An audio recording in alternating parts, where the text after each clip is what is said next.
জলপাইগুড়ি দিনবাজার পুরসভার রাস্তা দখল করে ব্যবসা সতর্ক করার পরেও দোকান সরাচ্ছে না ব্যবসায়ীরা। পুলিশকে নিয়ে অভিযানে পৌরসভার কর্তৃপক্ষরা একাধিক দোকানের সামনে অংশ ভেঙে দেয় প্রশাসন এবং তারপরে বিশৃঙ্খলা তৈরি হয়। আপনারা দেখতে পাচ্ছেন সেই ছবি।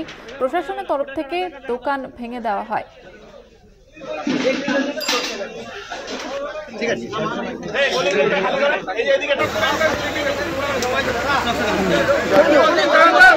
কি বলতে চাচ্ছে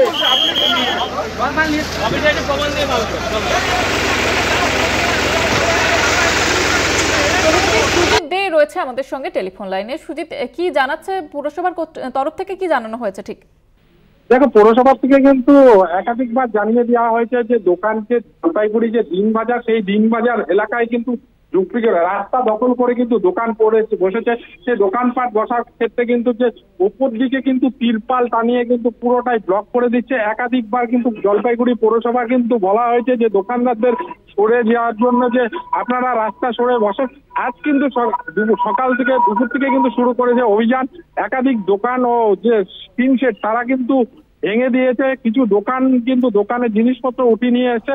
সামনে আর বেশ কিছুদিন সময় দিয়েছে, ডিসেম্বরের শেষ অব্দি সময় দিয়েছে। তারপর কিন্তু আবার কিন্তু যারা ওই রাস্তার মধ্যে বসবে তাদেরকে কিন্তু উঠিয়ে নিয়ে যাওয়া হবে। তার মালপত্র সহ কিন্তু প্রত্যেকটা জিনিস উঠিয়ে নেওয়া হবে। আর আরেকটা জিনিস, যে জলপাইগুড়ি পৌরসভার ভাইস চেয়ারম্যান তিনি কিন্তু বাজারে যাচ্ছে। বাজারে গিয়ে কিন্তু তাদের নাম, পরিচয়, আধার কার্ড কিন্তু চাচ্ছে। তারা একটাই কথা বলছে, তার পরিচয় কি, তার আধার কার্ড কোথায়, প্রত্যেকটা জিনিস কিন্তু খতিয়ে দেখছে। এরপর যখন বাজারে রাস্তার পাশে বসবে তখন কিন্তু তাদেরকে আধার কার্ড ও ভোটের ফটো কিন্তু দেখাতে হবে। সে কোথাকার ব্যক্তি, কে, সে বাইরের কোনো লোক নাকি, সেটাও কিন্তু খতিয়ে দেখছে জলপাইগুড়ি পৌরসভা। ধন্যবাদ জানাবো তোমাকে সুজিত।